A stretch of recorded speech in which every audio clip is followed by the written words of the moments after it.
What's going on, guys? My name is Tommy. Welcome back to the channel. Today, the Pathfinder playtest information continues rolling right on. Today, we're talking about backgrounds. Before we get to that though, quick announcement. Congratulations to the 16 of you who have won our Pathfinder First Edition Send-Off Tournament giveaway. And those of you who have been selected have been contacted, perhaps through Discord if you're a patron, perhaps through Patreon if you're a patron. By and large, I've commented on your comment on the send-off video. So hey guys, real quick, if you entered in that giveaway, check your notifications, go look over there, see if you're in, because we are ready to get going right away. I'll make it even easier for you. Follow this card right up here and you can see if your name was drawn from the hat. One more thing before we get started. Of course, this episode of your Pathfinder 2nd Edition preview content was brought to you in part by Anthony Campanaro.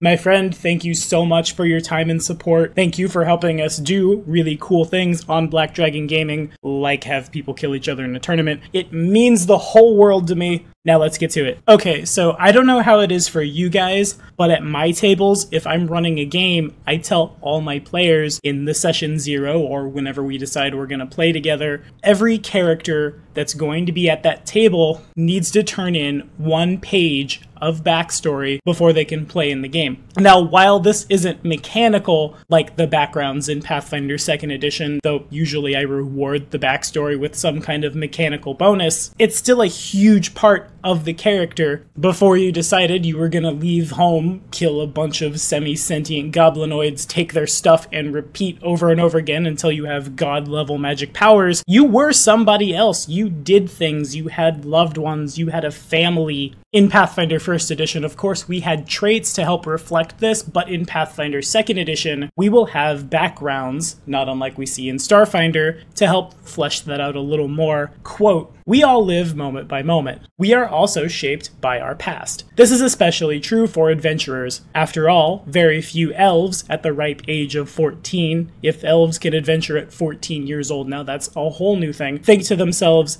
hey, I think I'm going to become a barbarian." And for the record, Paizo, my elf barbarian, knew he was going to be a barbarian from a very young age, because he needed to get strong to protect his tribe. We digress. There is a path that leads the character to their class. It might synergize obviously with the class's discipline, or it might seem like a non sequitur, but the path is there. In the Pathfinder playtest, your ancestry talks a bit about your past, but it also speaks to your present and the promise of the future by virtue of the fact that you continue to gain ancestry feats through the course of your career. Of course, remember, ancestry means race now, so not all elves will be the same as all other elves, not all halflings will be the same as all other halflings, etc., etc. But in addition, to help dig out the past of your character, you'll be choosing a background. The backgrounds in Pathfinder 2nd Edition are going to do 3 things.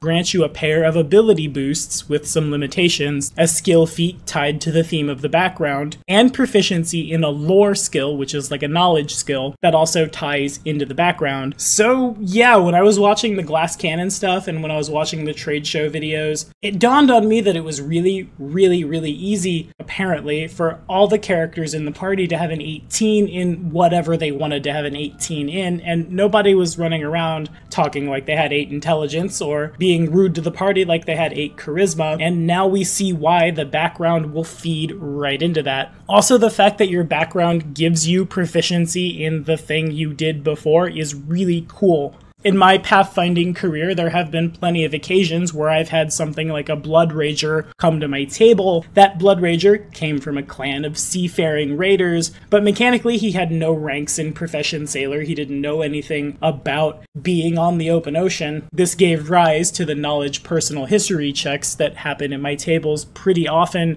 In 2nd Edition, looks like we won't be needing them. I'm super stoked. Now let's dive into the first background, the blacksmith. Quote, "You were a blacksmith or a blacksmith's apprentice during countless hours toiling at the forge. You learned how to smith armor and weapons. Perhaps you worked hard each day and dreamed of adventure each night, or perhaps the adventuring life was thrust upon you by a pivotal event. Choose 2 ability boosts. One must be strength or intelligence, and the other is a free ability boost. You gain the specialty crafting skill feat for blacksmithing, and you're trained in the smithing lore skill." So that's huge. That's ability boosts coming from your race. That's ability boosts coming from your class. class that's ability boosts, even coming from your background, it's going to be really easy for any race to do whatever it is you want that race to do by applying these backgrounds. Also, we know mundane weapons are going to be even more powerful in Pathfinder 2nd Edition. The Blacksmith background helps you churn them out, and you know more about your craft, so as you go around the world, you can point things out, identify them, play the fighter, who can be, at times, useful when it's time to throw the knowledge checks around. I can dig it. Next up, we've got the Street Urchin background. Quote, "You eked a life out, living by picking pockets on the streets of a major city, never knowing where you'd find your next meal. While some folk adventure for the glory, you adventure as a means of survival. Choose 2 ability boosts. One must be to dexterity or intelligence, and one is a free ability boost. You gain the Pickpocket skill feat, and you're trained in the Underworld lore skill, which is an amazing lore skill. It's like Knowledge Local, except for where to buy the poison, or where to go to avoid the guards' patrols. I imagine this, especially in urban settings, will be a very popular lore skill at the table, and if you're playing something like a paladin, or someone who's not the stereotypical thief class, this background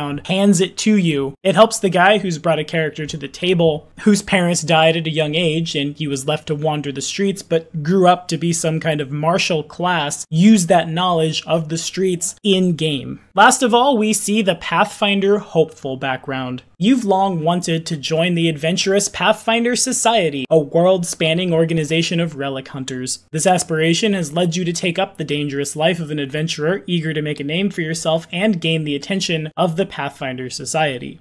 The ability boosts for this one go to Strength or Intelligence, and the other one's free. You gain the additional Lore feat, and you're trained in the Pathfinder Society Lore skill. It's important to note that this background will not appear in the Pathfinder playtest rulebook. This one and 5 more will appear in Doomsday Dawn, and they're tailor-made for the adventure, which grants you the opportunity to quote Paizo for some small, sometimes incidental perks during play for those who take them, and allow you to tailor your character to the story. Also, the fact that Pathfinder Society lore is a skill that's probably not going to be rolled at a lot of tables, I imagine, leads me to believe that the lore skills are going to be very, very open-ended. It might not necessarily be like in 1st edition where you've got Arcana, Dungeoneering, Engineering, Religion, Nature, Geography, Planes. I think I'm forgetting one somewhere in there. This, of course, is entirely speculation, but if I want to bring a character to the table who has lore banking, cart making, or lore farmer, it's right there in black and white. Also, I'm noticing that intelligence is buffed in all 3 of these, and that's not necessarily the trait that comes to my head when I think Blacksmith, and what I'm picking out from that is that it's probably going to be a lot easier to have decent all-around selection of ability scores if that's what you want.